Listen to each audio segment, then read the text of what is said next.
Welcome to the Wingman Show. My name is Drew Brown, and my wingman, my man, the number one guy I know, Dr. Paul Thompson. What's up, brother?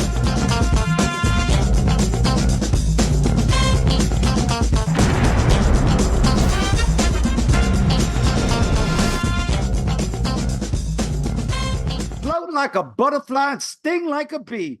Rumble, you two badass jet pilots, rumble.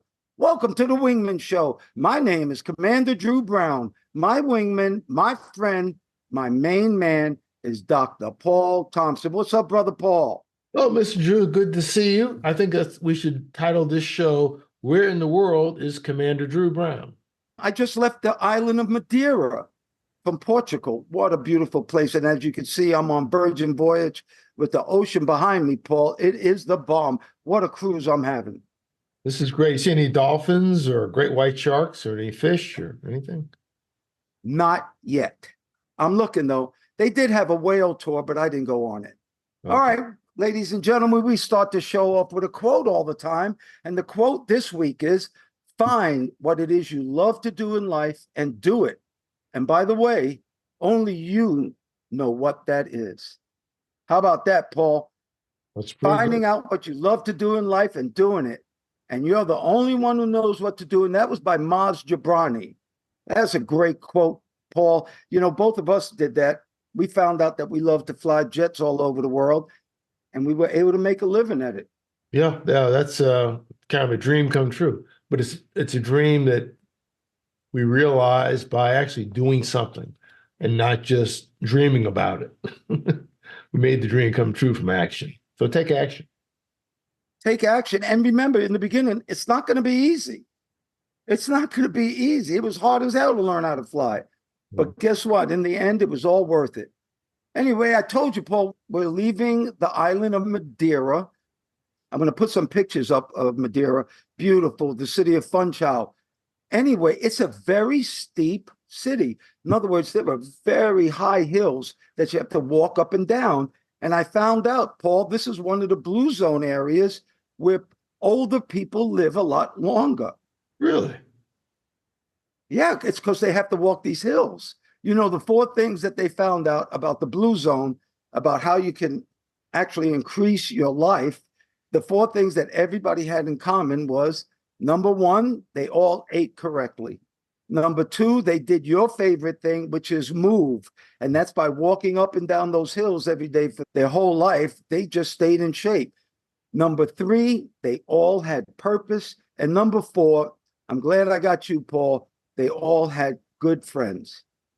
That's important. That's important. Steep places, as you say that, I'm thinking, yeah, I know a number of people I've seen who were in the 80s, at least in the Caribbean, who were in really good shape and they were climbing up hills. In fact, we were looking at property with a guy. Had to be in his mid 80s.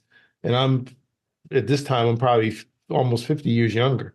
And he's moving up those steep hills really, really good, showing me different things. And that's what he did. Well, if you want to stay alive like we do, walk up hills. All right. You know, also about Madeira that I wanted to tell you, Paul, it is Europe's Hawaii. People from Europe feel that Madeira is like Hawaii, like we feel about Hawaii. It's their paradise. It's a beautiful, beautiful island, way out in the middle of the ocean.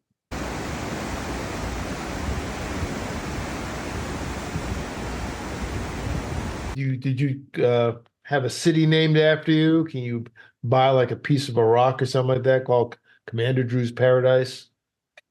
Not yet. Okay. All right, Dr. Paul. You know, the name of the show is How to Be Happy and Content. Do these 7 things. And Dr. Paul, we have found out that as you get older in life, I've become happier. I've actually become happier. And the reason I've become happier is I didn't realize it, but I follow these 7 things. Let's talk about it. The first thing that they found out that people really, really, when they become happy, it's because they're embracing change, Paul. And I've noticed that. The only thing that won't change is change. Change will always happen. So you can either fight it or you can embrace it. Well, if you want to be happy, you need to embrace it. Don't you think, Paul? Yeah, Drew, I do. You know, sometimes people like a couple of family friends we were talking about it before, where they're kind of, if you don't have a cell phone, you're in trouble. If you don't get, we know a couple that are like that. I think they're a couple of older sisters, and they don't have any of the stuff they don't want. But they can't communicate with each other, can't do a lot of things. So, my wife's trying to work with with one of them to try to get them up to speed to a point, like we were saying, show them something simple. I mean, maybe they can open up the world. Because otherwise, if you resist certain things, you're going to be cut off. You're going to be cut Oh, off. didn't we just do a show about that, Paul? Yeah, About a guy, an older man. His son was worried. He was educated, but he didn't want to do technology. And then we told him, you're not going to sporting events, you're not going to concerts. You soon probably won't be able to do much without a smartphone. that's right. That's right. That's right. So you don't have to embrace it like a religion, but learn how to do a couple of the basic things right. And if you don't know how to do it, find some younger person who can zip through that in 5 seconds and explain it to you in about 10 seconds, and you'll have something just to get started. I think a lot of that is actual confidence.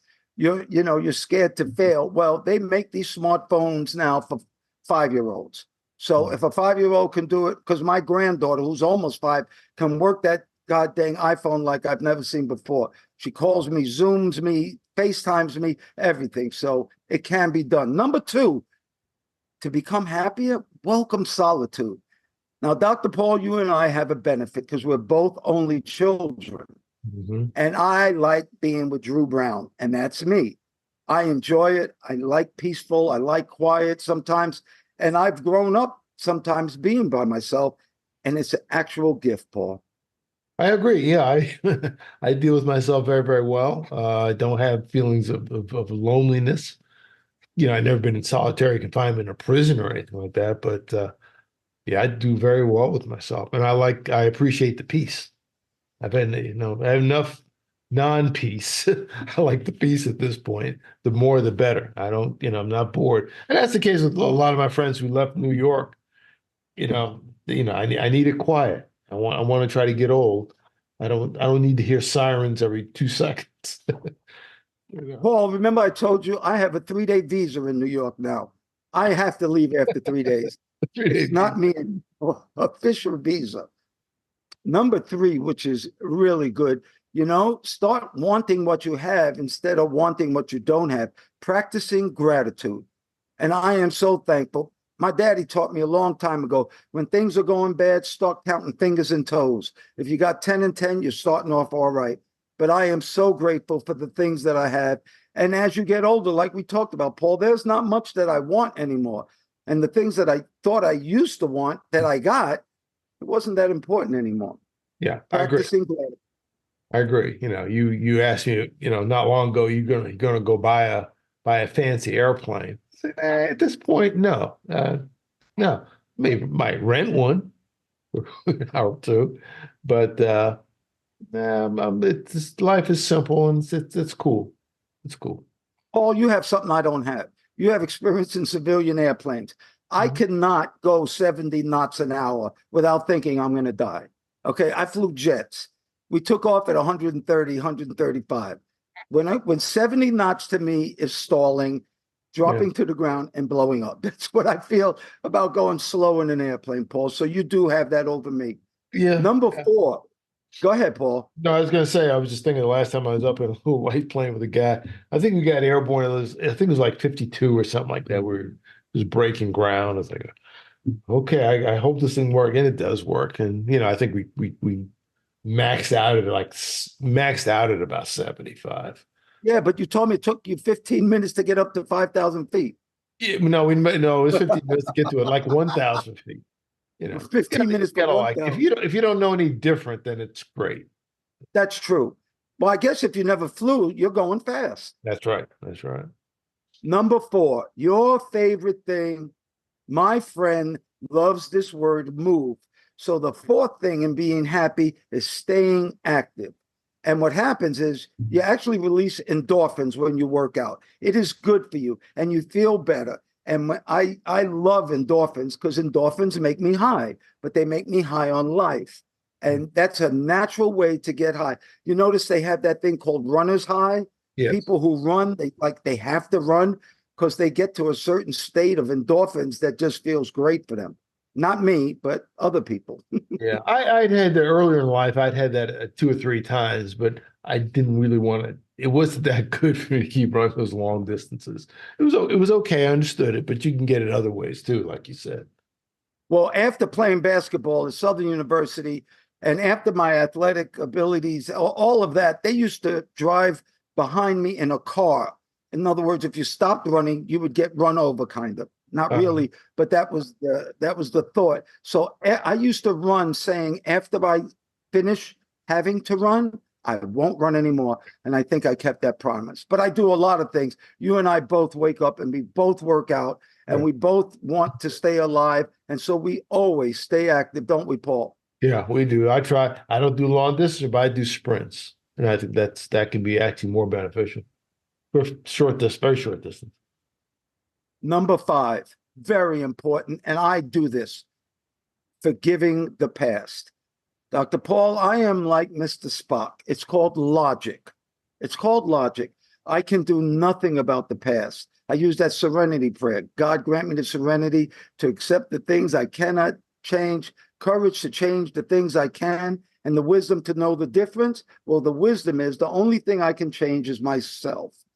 So I have forgiven myself for everything. First of all, I need to be my own best friend.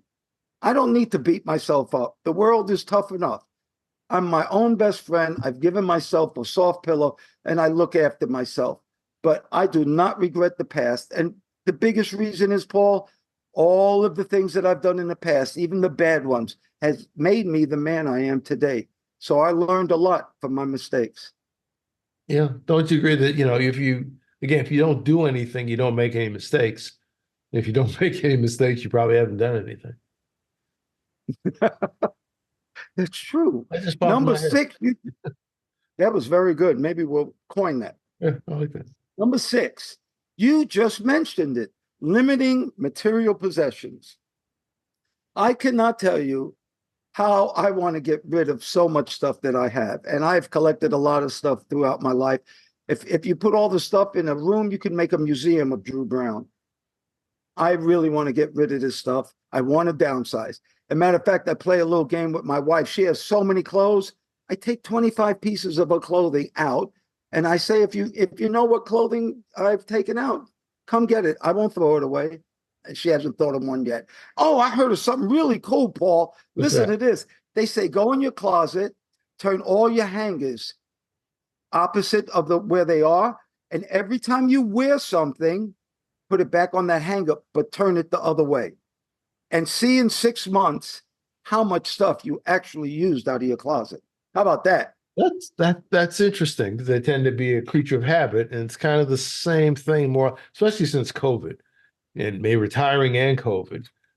It's not that much. In fact, I could just an aside, had a little quasi-formal thing to attend a week and a half ago, and I put on these shoes. Used to be my work shoes, which were nice shoes with Johnson and Murphy, warm flying for years. I was extremely uncomfortable. My feet were like, what is this?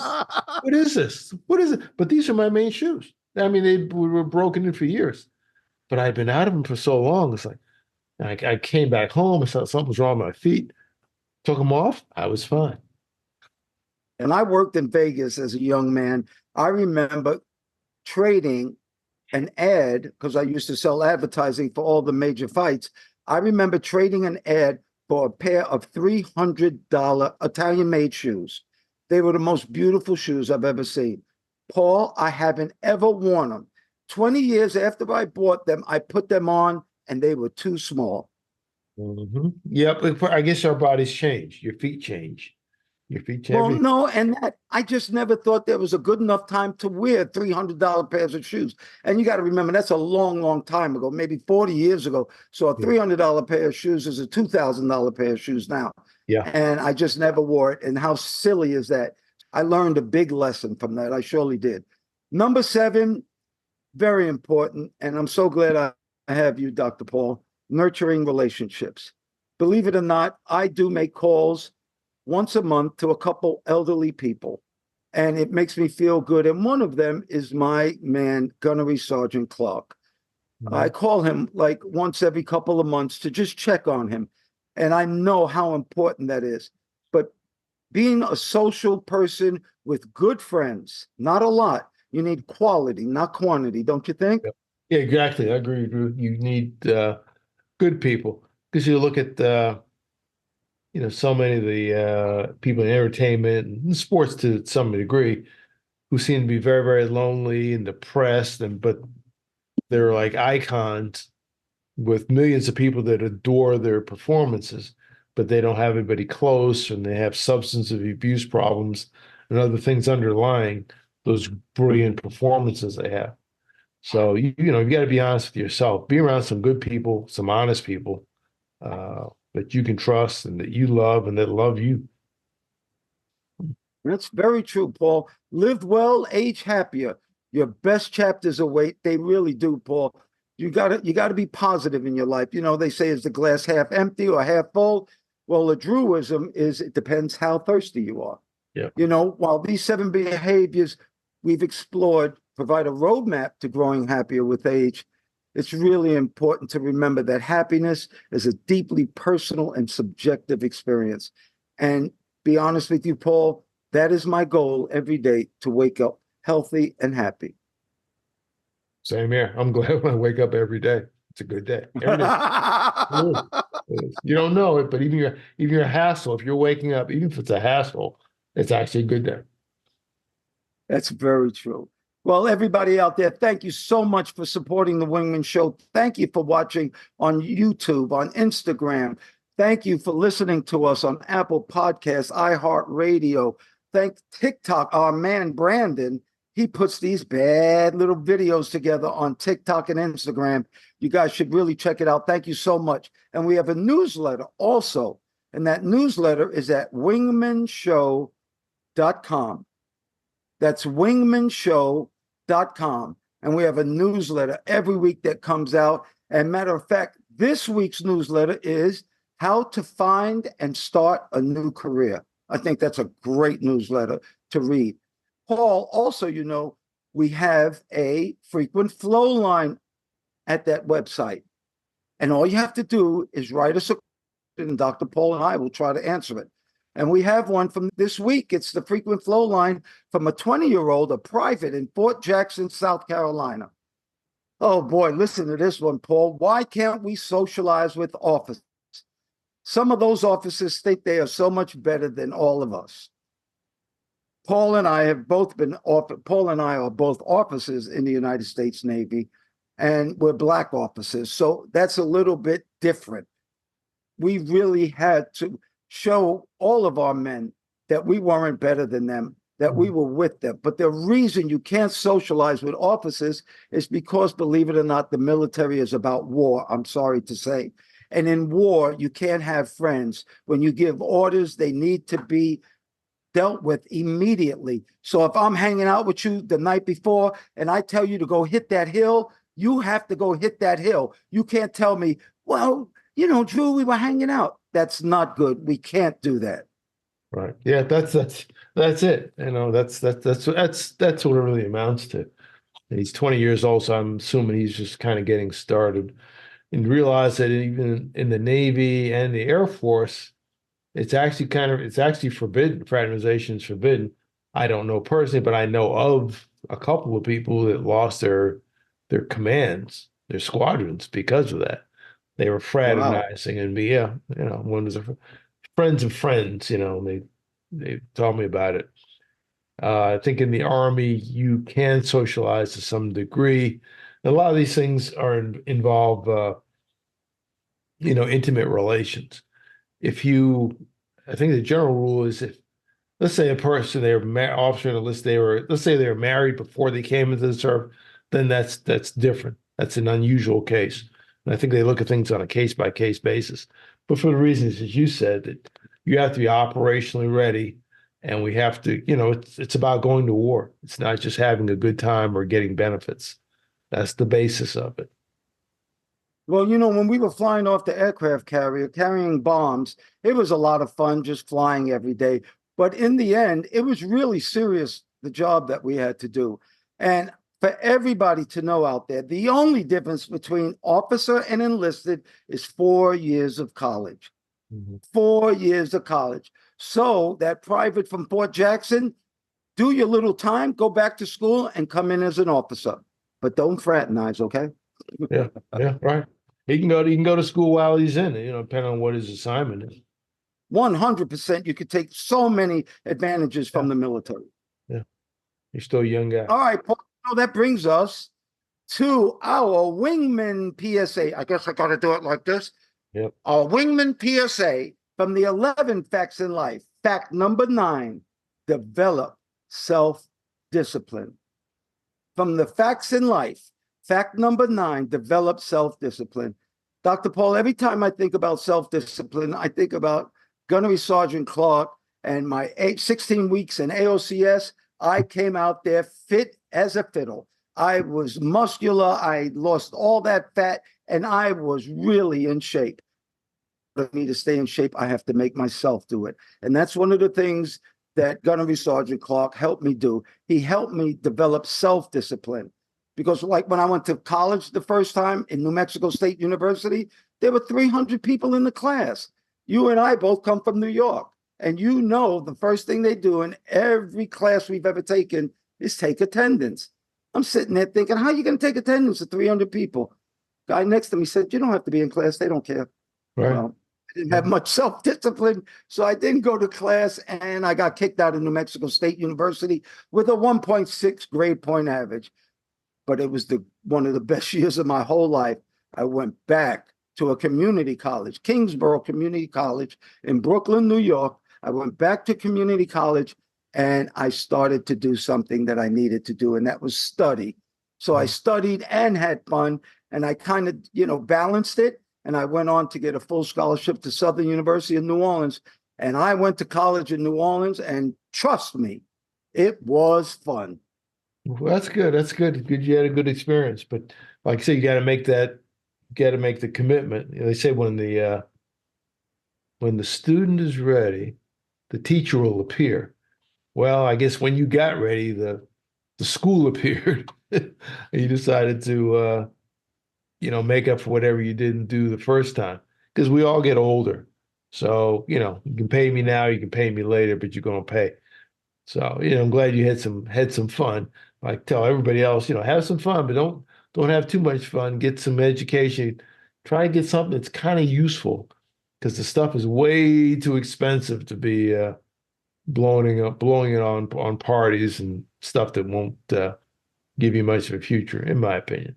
But it's your money. Well, I think that is so right. If you can find something that you love, and that's what we were talking about in that quote, if you can find something that you love, hard work isn't hard work. It's still, you still really put a lot of effort into it, but you're starting to have fun because you love what you do. And I think that is the key. Dr. Paul, the name of our show is called The Wingman Show. And even though we are recording live from Virgin Voyages out in the Mediterranean, what a great cruise line too, Paul. I don't care if they don't pay us for advertising. I need to advertise this ship because it's one of the best cruise lines I've ever been on. And actually, this is the only one we're going to start cruising on is Virgin Voyages, Paul. Cool. See if you try to get a picture of the captain or some of the crew people, some of the cool ones. No problem. Well, the show is called The Wingman Show, and the reason it's called The Wingman Show is because every week we have a Wingman of the Week. And this week, Dr. Paul will give us what an incredible story this is. Tell us, Paul. Yeah, this is an unusual one, and it gets me every time I see it. There's a couple of phrases. You may have heard this one.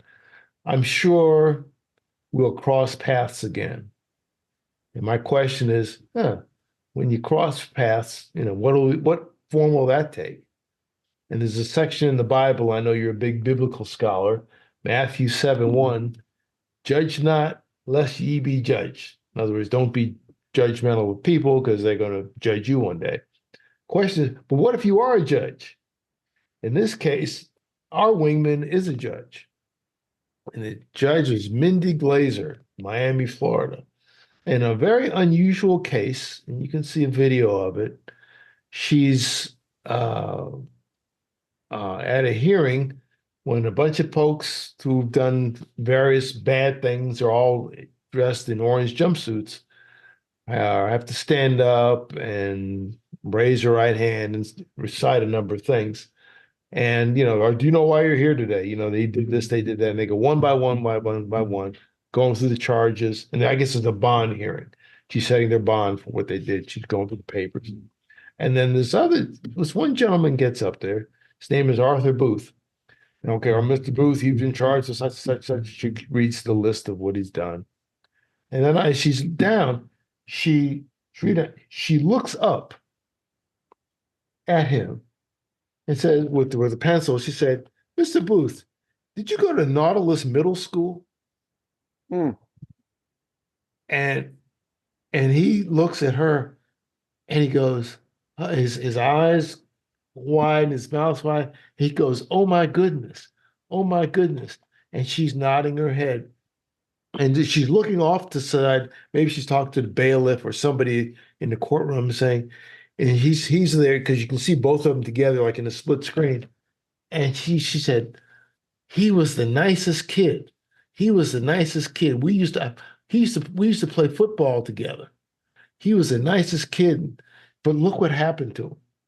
And at this time, he's like crying because he's realizing who she is and he recognizes her obviously and how things turned out. She is the judge of a playmate and actually has to sentence him.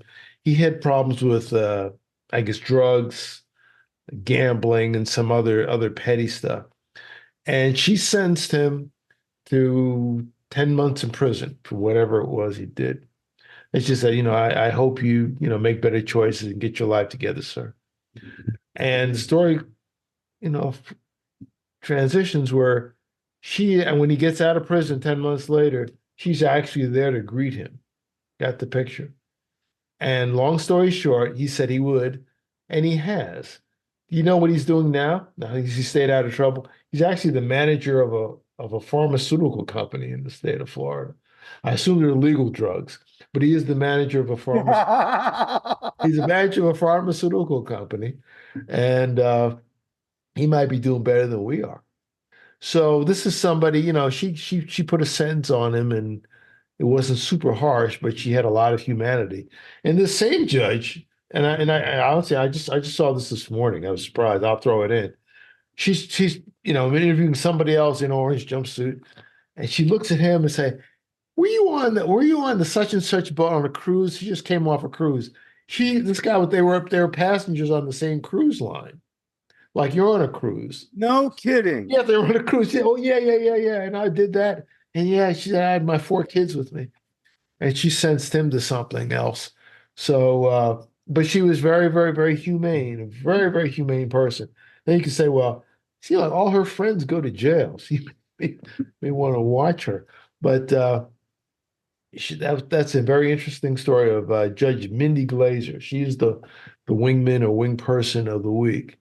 And a very humane judge and understanding. And in a tough area of Miami where people were doing some very, very bad things, but she sees the good in some people, which is great. That's a great story, Paul. I read that too, and it's just amazing. Isn't it funny? He goes from illegal drugs to legal drugs. Yeah, there you go. And, everybody, people who are listening out there, everybody's made a mistake. The only difference is some people get caught. The way he changed his life is an incredible thing. And you know what she told him? She told him, you've got to take care of your family, try to get a job, stay clean. You're going to do something good for somebody else. And that's what you've got to do. And he listened to his schoolmate, and he did that. And believe it or not, even though that was a bad thing in his life, look how many people he may be able to help who are in similar situations. I'm on my way to Spain now, Barcelona, actually. Oh, actually, I'm going to Valencia first, Paul, the home of paella. Yeah. How about that one? That's good. Yeah, I have some for me. And take some good pictures. That's really a colorful dish. A big pot. Usually it's a very big pot. Try to get a good picture of that. I will take some pictures of that paella, and we will show it on the next show that we have. Yeah, Dr. Paul, for you and all our listeners, whatever you think is important, whatever you think is beautiful, and especially whatever makes you happy, may you have that today and forever. I pray for peace. I pray for peace. I enjoyed this show today, Commander Drew, and we appreciate all those who listen, like, and share our message. If you watch on YouTube, please give us a like. Just takes a second. Click the thumbs up, that bell icon, so you'll get a notification when we come out with a new episode. Thank you all very much. Thank you once again, Dr. Paul Thompson, my friend. Thank you for your love, your time, and that's something that we won't ever get back. I want to thank all the listeners, too. Thank you so much for doing the show, Dr. Paul. We're jamming. Well, thank you, Mr. Drew, for inviting me on. Always good to talk to you. And ladies and gentlemen, please remember to like, share, and subscribe to this podcast or any of the podcasts. If you're looking at YouTube, they say smash the like button. Don't smash it. Just press it gently and refer to use as a link to all your friends. You can also look at us on our website, wingmenshow.com, WINGMEN show, SHOW.com, altogether, wingmenshow.com. And we hope to see you in the future. Thanks again, Mr. Drew. Oh, you're welcome. And we're still floating like butterflies and stinging like bees. Rumble, you badass jet pilots, rumble. May there be peace on earth and goodwill towards all men and women.